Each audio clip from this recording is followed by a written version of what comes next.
ನೋಡ್ರಿ ನೀವು ಎಲ್ಲಿ 45 ರೂಪಾಯಿದ ಮಾಸ್ಕ್ ಯಡಿಯೂರಪ್ಪನವ್ರ 45 ರೂಪಾಯಿ ಮಾಸ್ಕ ಕರೋನಾದಾಗ ಎಷ್ಟು ರೂಪಾಯಿ ಖರ್ಚು ಹಾಕಿರಿ ಸರ್ಕಾರನಾಗ ನಾನು ಗೊತ್ತಿಲ್ಲ. 485 ರೂಪಾಯಿ ಹಾಕಿ ಒಂದು ಮಾಸ್ಕಿಗೆ ಉದ್ಧಾರ ಮಾಡಿದ್ರಿ. ಬಟ್ ಇದು ಕರೋನಾದಾಗ 10,000 ಬೆಡ್ ಮಾಡಿ ಅಂತ ಹೇಳಿದ್ರಿ ಬೆಂಗಳೂರು ಬಗ್ಗೆ.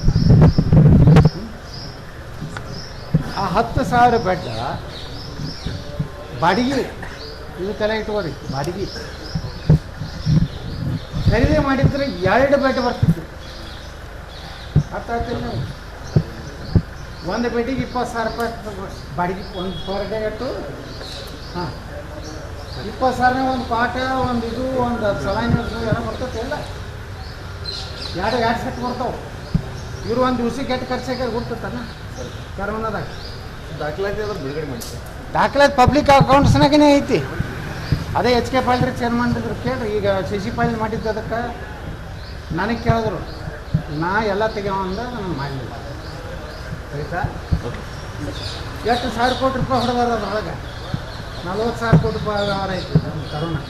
ಯಾರು ಬಡ ನೋಡ್ರಿ, ಒಂದು ದವಾಖಾನೆಗೆ ಒಂದು ಕರೋನಾ ಪೇಷಂಟಿಗೆ 8-10 ಲಕ್ಷ ರೂಪಾಯಿ ಬಿಲ್ ಮಾಡಿ. ನಿಮ್ಮ ಸರ್ಕಾರ ಅದೇ ಹೇಳಕತ್ತೀನಿ. ನಮ್ಮ ಸರ್ಕಾರ ಅಂದ್ರೆ ತುಡುಗ್ರೆ ಅಲ್ಲ, ಯಾವ ಸರ್ಕಾರ ಇದ್ದಾರೆ ಭಾರಿ ಹೇಳವಲ್ಲ. ನಿಮ್ಮ ಸರ್ಕಾರ ಐತ್ರಿ, ನಿಮ್ಗೇನು ಪರ್ಸೆಂಟ್ ಯಾವಾಗಲೂ ಐತಿ. ನಾನು ವಿಧಾನಸಭೆ ಒಳಗೂ ನಾನು ಹೇಳಿದೆ, ನಾನು ಯಡಿಯೂರಪ್ಪಗೆ ಹೇಳಿದೆ, ಅಲ್ಲೇ ಕೂತಿದ್ದೆ.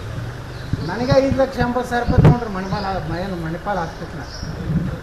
ನಾನು ಕರೋನಾಕ್ಕೆ ನಂದು ಇದು ನಾನು ಅಡ್ಮಿಟ್ ಆಗಿದ್ದೆ. ಎಷ್ಟು 5,80,000 ರೂಪಾಯಿ ಕೊಡ್ತೀನಿ ನಾನು. ಅದನ್ನೇ ವಿಧಾನಸಭಾದಾಗ ಕೇಳಿದೆ. ಒಬ್ಬ ಬಡವ 5,80,000 ನನಗೆ MLA ನನಗೆ ಕ್ಲೇಮ್ ಆಗ್ತಿತ್ತು. ಎಲ್ಲ MLAಗಳು ತೊಗೊಂಡ್ರೆ ನಾ ತೊಗೊಂಡಿಲ್ಲ. ನಂದೆ ಇನ್ನೂ ತನಕ ನಾನು MLAಗಳಿಗೆಲ್ಲ ಫೆಸಿಲಿಟಿ ಇತ್ತು. ನನಗೆ 1 ಕೋಟಿ ರೂಪಾಯಿದ ಆಪ್ರೇಷನ್ ಮಾತ್ರ ಗೌರ್ಮೆಂಟ್ ತುಂಬ್ತೈತೆ. ಇಲ್ಲಿವರೆಗೆ ನಾ ಎಷ್ಟು ನಾವು ಗುಳಿಗೆ ಔಷಧಕ್ಕೆ ಸಹಿತ ರೊಕ್ಕ ಕೊಡ್ತಾರೆ. ಇನ್ನೂವರೆಗೆ ಒಂದು ದವಾಖಾನೆ ಬಿಲ್ ಹಚ್ಚಿ ನಾವು ಕ್ಲೇಮ್ ಮಾಡ್ಯಾರ. ಈ ಚಸ್ಮಾ ತೊಗೋಬೇಕಾದ್ರೂ ಸರ್ಕಾರದಿಂದ ಬಿಲ್ ಹಚ್ಚಿ ತೊಗೋತಾರೆ MLAಗಳು. ಅವ್ರ ಅವ್ವ ಅಪ್ಪ ಹೆಂಡ್ತಿ ಅವ್ರ ಹೆಸರಲ್ಲೇ ಕ್ಲೇಮ್ ಮಾಡ್ತಾರೆ. ವರ್ಷ 4-5 ಲಕ್ಷ ರೂಪಾಯಿ ಮಾಡ್ತಾರೆ. ನಾನು ತೆಗೀರಿಪ್ಪ, ಇದ್ರಾಗ ಎಲ್ಲ ಸಿಗ್ತಾರೆ ನೋಡ್ರಿ. ನಾವು MLAಗಳು ಇವತ್ತು ನಮ್ಗೆ ಎಷ್ಟು ಪಗಾರಿಗೆ ಎಟ್ಟೈದು ಗೊತ್ತಲ್ಲ. 2 ಲಕ್ಷ ರೂಪಾಯಿ ಪಗಾರ ಐತೆ ನನಗೆ. ಒಂದು ಬೆಂಗಳೂರು ಒಂದು ಕಮಿಟಿ ಮೀಟಿಂಗ್ ಹೋಗ್ಬಂದ್ರೆ 65,000 ರೂಪಾಯಿ ಬರ್ತೈತೆ. ಮತ್ತು ನಾನು ಔಷಧಗಳಿಗೆ ಚಸ್ಮಾ ತೊಗೋದು, ಹಾಂ, ಅದೇನು ಇದು ನಾವು ಶುಗರ್ದವ್ರು ಇದು ತೊಗೋತೀವಿ, ಇನ್ಸುಲಿನ್, ಅದನ್ನೆಲ್ಲನೂ ನಾವು ಸರ್ಕಾರದಿಂದ ತೊಗೊಂಡು ನಾವು ಮನುಷ್ಯರನ್ನು ಅದೇ ಬಡವರಿಗೆ ಕೊಡೋದಿಲ್ಲ. ಹಂಗೆ ಇವರೆಲ್ಲ ಮಾಡ್ಯಾರ. ಇವ್ರದ್ದೆಲ್ಲ ಇವ್ರು ಮಾಡಲಿ, ನನ್ನ ಮ್ಯಾಗ ನೋಟಿಸ್ ಕೊಡಲಿ, ಪಾರ್ಟಿದಿಂದ ಹೊರಗೆ ಹಾಕಕ್ಕೆ ನೋಡಲಿ, ಇವ್ರದ್ದೆಲ್ಲ ಬಣ್ಣ ತೆಗಿತೇನೆ. ಹಾಗಾಗಿ ನೋಟಿಸ್ ಕೊಡ್ತಾ ಇಲ್ಲ ಸರ್. ಹಿಂಗಾಗಿನೇ ಕೊಡ್ತಾ ಇಲ್ಲ ಸರ್. ಭಯ ಸರ್, ಇಷ್ಟೆಲ್ಲ ಮಾತಾಡಿದ್ದೀರಿ ಸರ್, ಇಷ್ಟೆಲ್ಲ ಮಾತಾಡಿದ್ದೀರಿ ಸರ್. ಅದು ತಿಳ್ಕೊಬೇಕು ನೀವು. ಭಯ ಸತ್ಯ ಹೇಳಿದ್ರೆ ಎಲ್ಲರಿಗೂ ಭಯ. ಭಯದಲ್ಲಿ ಇಟ್ಟಿದ್ದೀರಿ ಸರ್, ಎಲ್ಲ ಭಯದಲ್ಲಿ ಇಡಬೇಕು ರೀ.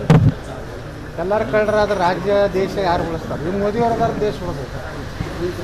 ಮೋದಿಯವ್ರ ಬದಲು ಯಾರು ನಿಂದು ಎಷ್ಟು ಹಗರಣ ಅದು ಈ ದೇಶನಾಗ. ಕಲ್ಲಿದ್ದಲು ಹಗರಣ, 2G ಹಗರಣ, ಆ ಹಗರಣ, ಈ ಹಗರಣ, ಈ ಒಂದರ ಹಗರಣ ಅಂತ ಮೋದಿಯವ್ರ ಕಾಲದಾಗ ನೋಡ್ಲಕತ್ತೀರಿ. ಒಂದರೆ ಯಾರು ನೇರವಾಗಿ ಮೋದಿ ಬರೇ ಹಂಗೆ ಟೀಕಾ ಮಾಡ್ತಾರೆ. ಮೋದಿಯವ್ರ ಭ್ರಷ್ಟಾಚಾರದ ಅರ್ಥ ಹೇಳೋ ತಾಕತ್ತು ಈ ದೇಶನಾಗ ಯಾಮಗೆ ರೈತ. ಅವ್ರು ಅದರ್ಥ ದೇಶ ಉಳಿದೈತೆ ಅಷ್ಟೇ. ಅವ್ರ ಸಲುವಾಗಿ ನಾವು ಕೆಲಸ ಮಾಡಕತ್ತೀವಿ. ಇಂಥ ಯಡಿಯೂರಪ್ಪನ ಕೆಲಸ ಮಾಡೋದು